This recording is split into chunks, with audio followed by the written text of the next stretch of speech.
আস্তে আস্তে ভিডিও গুলো আস্তে আস্তে আসতে হয়। আস্তে আস্তে করে কতক্ষণ সময় নষ্ট হয়ে যায়। সময় তো লাগবে মাইসে তো করতে। ভিডিও করবে আস্তে আস্তে মামার একটু কাজে লাগাতে পারবে।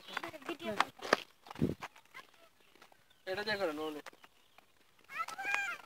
আসো আসো দর্জি আসো দর্জি আসো। সমস্যা নাই, এটা দিয়ে করলে না স্পষ্ট আসবে, তবে ওরটাই ছবি আসবে ভালো।